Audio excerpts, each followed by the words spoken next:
sebelum-sebelumnya juga track recordnya tergabung dalam tim pemenangan Pak Jokowi dalam 2 tahun pemilihan umum Indonesia. Tidak bisa kita nafikan orang-orang yang menaruh perhatian kepada Pak Anies Baswedan dan koalisi perubahan ini adalah orang-orang yang berharap melalui gerakan perubahan agar rezim jahat Pak Jokowi tidak dilanjutkan. Justru yang digait adalah orang yang loyal.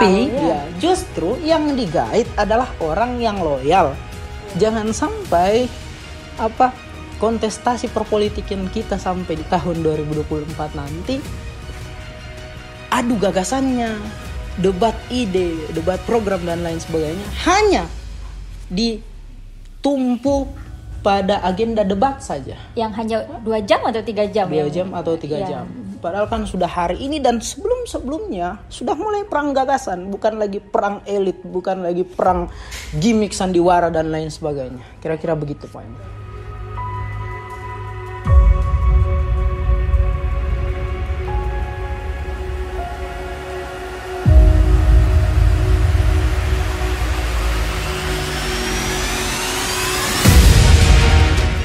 Selamat malam Mas Rizky, terima kasih atas waktunya. Siap, selamat malam. Baik Mas Rizky, beberapa hari kemarin melewatkan beberapa momen ya untuk mengulas beberapa berita penting. Salah satunya mengenai konstelasi politik yang sempat rame belakangan ini. Jadi menurut Mas Rizky itu bagaimana? Oke, singkat ya pertanyaannya.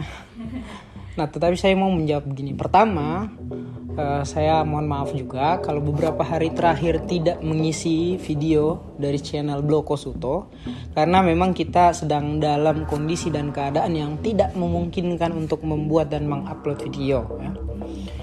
Oleh karena itu, ya beberapa hari kita lewatkan dengan tidak mengulas berita yang sangat menarik untuk dibahas, bahkan pun sampai hari ini masih bersifat hangat untuk kita perbincangkan ya. Nah, berkaitan dengan konstelasi politik yang saudari tanyakan, yang Mbak Lia tanyakan, mungkin kalau saya mau mendetailkan seperti ini. Konstelasi yang berkaitan dengan adanya perubahan koalisi, adanya satu partai yang pindah dari satu koalisi menuju koalisi yang lain, kemudian ada partai yang harus mengundurkan diri dari salah satu koalisi yang padahal sudah jauh-jauh hari sudah mengusung nafas perjuangan yang sama untuk memenangkan salah satu baca pres dan bacawa pres ini. Loyal ya gitu. Ya, intinya ya bisa kita nilai koalisi sampai hari beberapa terakhir kemarin ini sudah cukup loyal ya. Namun seperti yang pertanyaan saudari sampaikan terkait dengan konstelasi politik yang berubah. Saya di sini tidak berpihak pada posisi ingin membenarkan atau ingin menyalahkan sikap atau keputusan dari satu pihak pun pihak lainnya.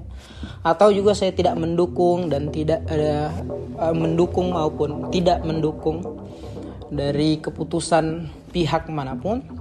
Tetapi ada PR yang saya ingin garis bawahi sebagai tanggung jawab politik dari masing-masing pihak yang berkisruh dalam konstelasi politik kita sampai hari ini. Kenapa? Karena berita politik kita di framing seakan-akan ini menjadi kepentingan politik masyarakat dan publik. Nah, akhirnya apa? Masyarakat dan publik tersita perhatiannya.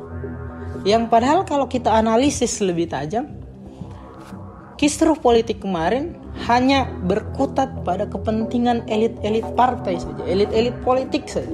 Tidak ada kepentingan dengan masyarakat secara langsung ya? Iya, betul. Nah, kenapa?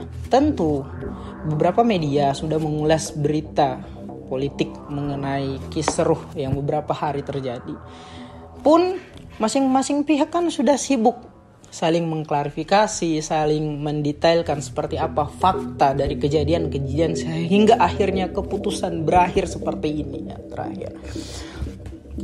Oleh karena itu, yang saya ingin garis bawahi adalah konstelasi politik kita berjalan dengan gaya politik yang jauh dari gaya politik egaliter, menjawab kebutuhan masyarakat, non substansial. Kenapa?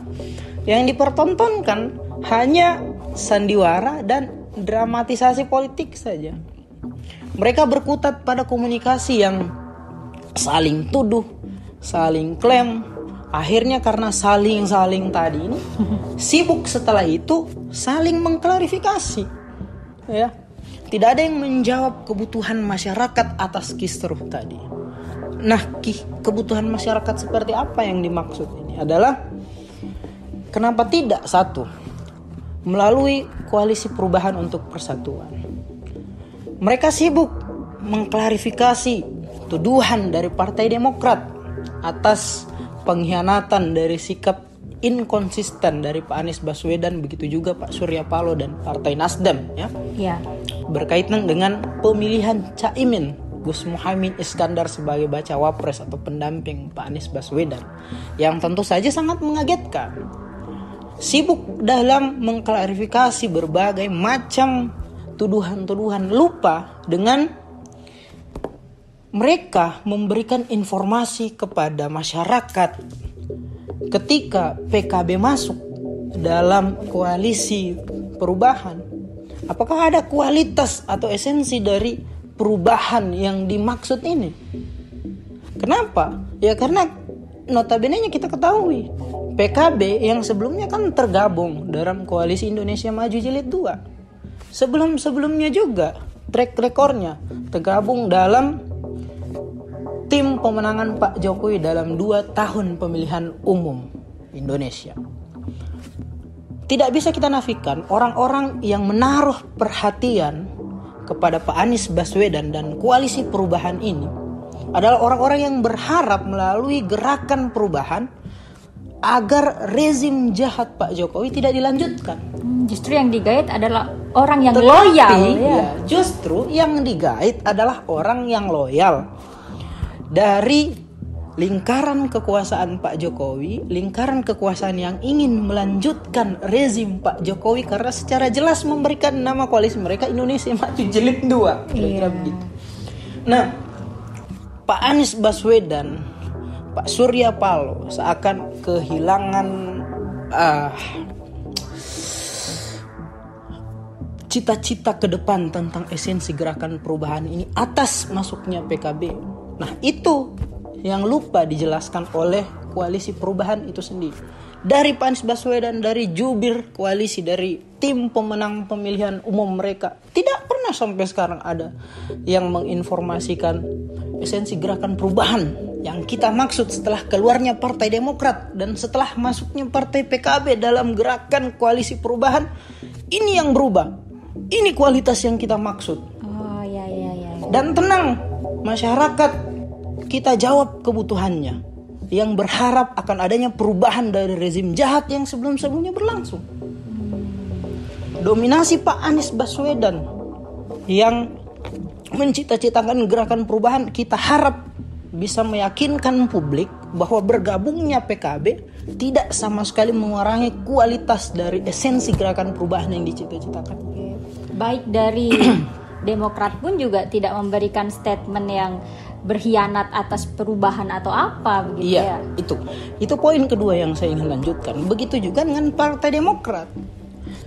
Jangan salahkan ketika publik melalui hemat pikir mereka menuduh bahwa Partai Demokrat tidak serius dalam esensi gerakan perubahan. Seakan-akan Partai Demokrat mengundurkan diri dari koalisi perubahan karena ada jatah yang tidak difasilitasi oleh tim dari Partai Nasdem, tim koalisi perubahan dan lain sebagainya. Ya, bahkan sampai mengupload tulisan tangan Pak Anies yang menurut saya cara yang kurang elegan ya, Mas Rizky. Iya, atau kayak bisa sebut dengan meraju apa ya? Iya, meraju gitu. Nah, ini yang dilupakan oleh Partai Demokrat. Sibuk mengklaim Pak Anies pengkhianat, sibuk menuduh ini tidak konsisten, sibuk mengklaim pihak sana melanggar kesepakatan dari piagam yang sudah dibuat dan lain sebagainya.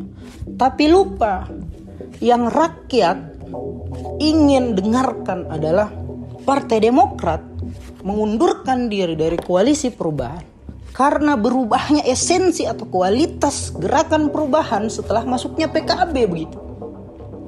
Kan bisa menggunakan pendekatan, kita ketahui track record PKB seperti apa. Tentu gerakan perubahan yang dimaksud dalam koalisi perubahan ini akan berubah. Oleh karena itu Partai Demokrat yang punya keyakinan terhadap gerakan perubahan ini setelah masuknya PKB tidak meyakini perubahan yang dicita-citakan sejak awal akan terjadi.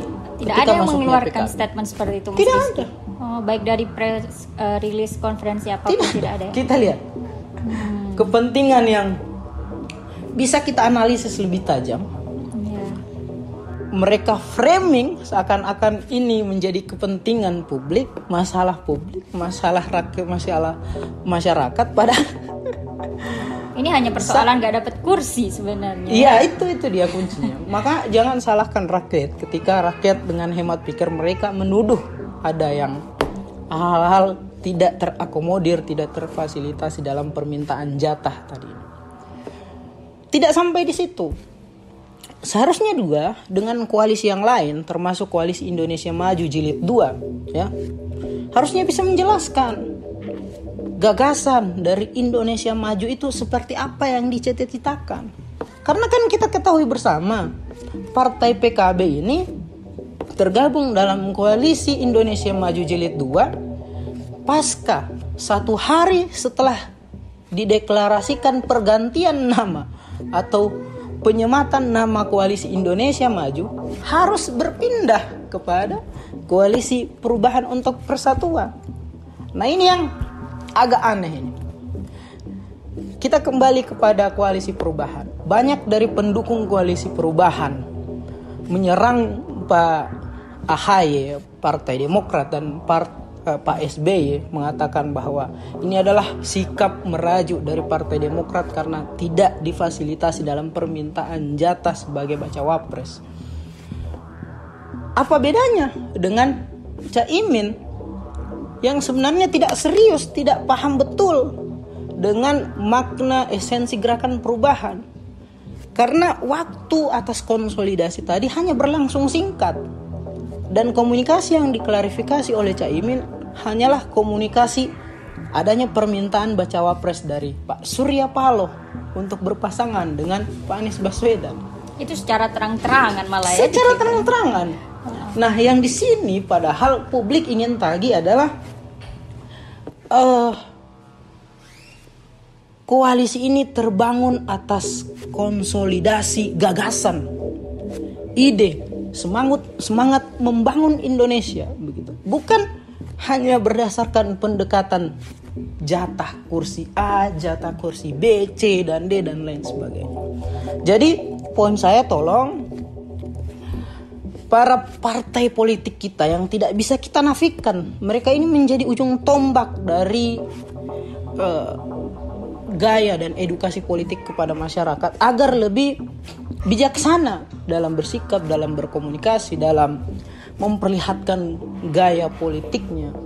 Jangan menjauhi gaya politik egaliter, jangan menjauhi gaya politik yang kaya akan gagasan dan substansial, tetapi lebih cenderung menggunakan gaya-gaya politik elit.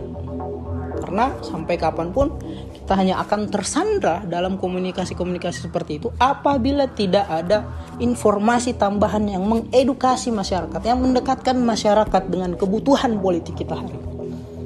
Ya, saya kira begitu untuk poin saya yang pertama tadi. Yang berita kita sudah lewatkan. Jadi intinya saya tidak ingin memihak kepada salah satu pihak, tidak ingin mendukung sikap dari satu pihak, tetapi ingin menegaskan bahwa hari ini partai politik, elit-elit politik kita lupa dengan PR mereka memberikan edukasi politik kepada masyarakat. Baik, semoga yang diinginkan Mas Rizky tadi dan banyak masyarakat mungkin ya bisa segera terwujud agar argumen-argumen cerdas mengenai politik ini gak hanya muncul pada saat debat capres-cawapres saja. Nah, itu dia pentingnya.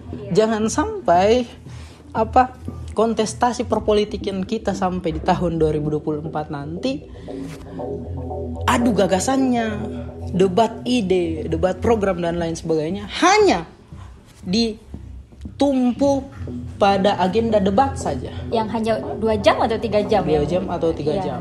Padahal kan sudah hari ini dan sebelum-sebelumnya sudah mulai perang gagasan, bukan lagi perang elit, bukan lagi perang gimmick sandiwara dan lain sebagainya. Kira-kira begitu poinnya.